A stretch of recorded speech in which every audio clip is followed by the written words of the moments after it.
জয় যিশু।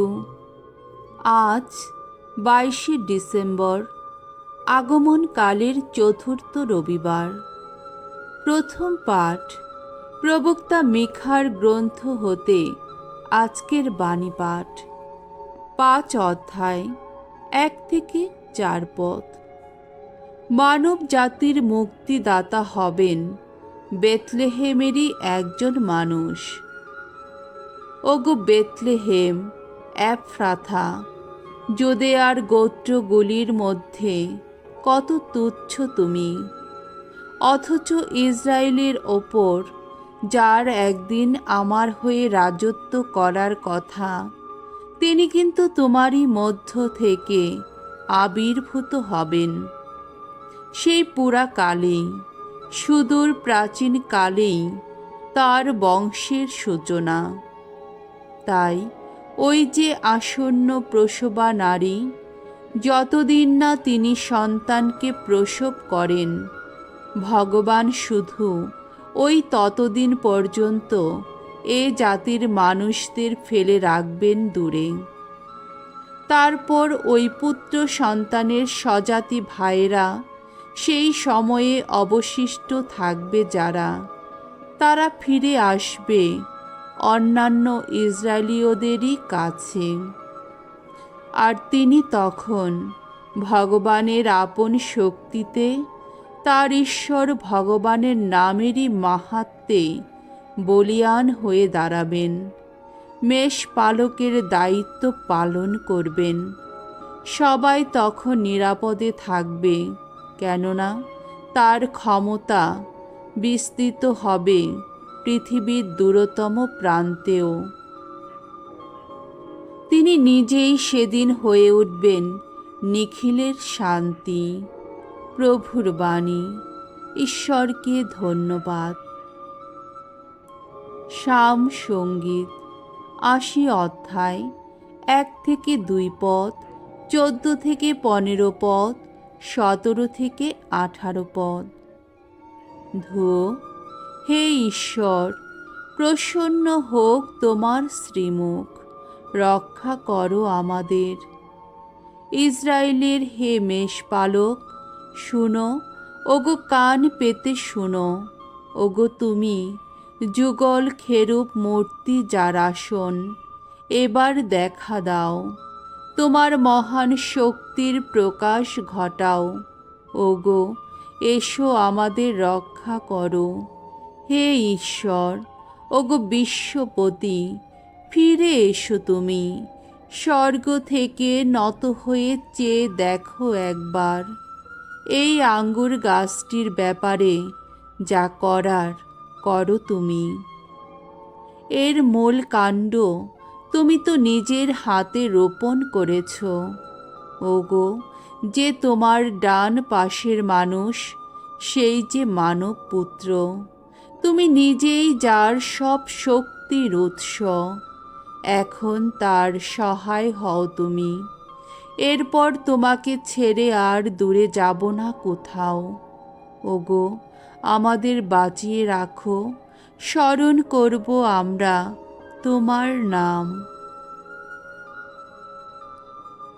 দ্বিতীয় পাঠ হিব্রুদের কাছে ধর্মপত্র 10 অধ্যায় 5 থেকে 10 পদ। দেখো, এই তো আমি, তোমার ইচ্ছা পূর্ণ করতে এই তো এসেছি আমি। প্রিয়জনেরা, এই জগতে আসার সময়ে খ্রিস্ট ঈশ্বরকে এই কথা বলেছিলেন, বলিদান ও ফসলি নৈবেদ্য তুমি তো চাওনি, বরং আমার জন্যে গড়ে তুলেছ একটি দেহ। পূর্ণাহুতি ও পাপের প্রায়শ্চিত্ত বলিতেও আনন্দ পাওনি তুমি। তাই আমিও বলেছি, দেখো, এই তো আমি। শাস্ত্র গ্রন্থে আমারই বিষয়ে যেমনটি লেখা আছে, ওগো ঈশ্বর, তোমার ইচ্ছা পূর্ণ করতে এই তো এসেছি আমি।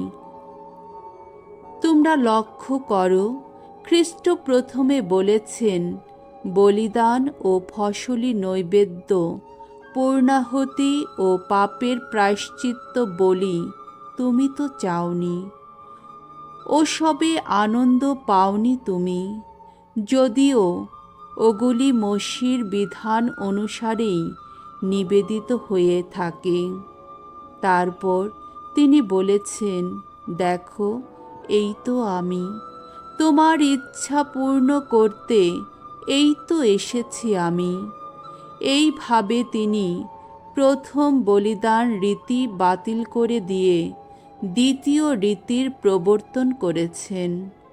যীশু খ্রিস্টের দেহ সেই একবার চিরকালের মতো উৎসর্গ হওয়ার ফলে আমরা যে পবিত্র হয়ে উঠেছি, তা তো ঘটেছে ঈশ্বরের ইচ্ছাতেই। প্রভুর বাণী। ঈশ্বরকে ধন্যবাদ। বাণী বন্দনা। জয় জয় প্রভুর জয়। আমি প্রভুর দাসী, তোমার ইচ্ছা সত্য হোক আমার জীবন। জয় জয় প্রভুর জয়। মঙ্গল সমাচার। লূক রচিত মঙ্গল সমাচার 1 অধ্যায় 39 থেকে 45 পদ। এলিজাবেথের গৃহে মারিয়ার শুভাগমন। ত্রাণকর্তার আগমনের সংবাদ পাবার পর মারিয়া বাড়ি ছেড়ে পার্বত্য অঞ্চলে জুদা প্রদেশের একটি শহরের দিকে তাড়াতাড়ি হেঁটে চললেন। সেখানে জাকারিয়ার বাড়িতে ঢুকে তিনি এলিজাবেথকে প্রীতি সম্ভাষণ জানালেন। তখন হলো কি, এলিজাবেথ যেই মারিয়ার সেই প্রীতি সম্ভাষণ শুনতে পেলেন, তার গর্ভের শিশুটি তখনই নড়ে উঠল এবং এলিজাবেথও হঠাৎ পবিত্র আত্মার প্রেরণায় উদ্বুদ্ধ হয়ে উঠলেন। তিনি উচ্চ কণ্ঠে বলে উঠলেন, আহা, সকল নারীর মধ্যে ধন্য তুমি, আর ধন্য তোমার গর্ভফল। আমার এমন সৌভাগ্য হলো কি করে যে আমার প্রভুর মা আমার কাছে এসেছে।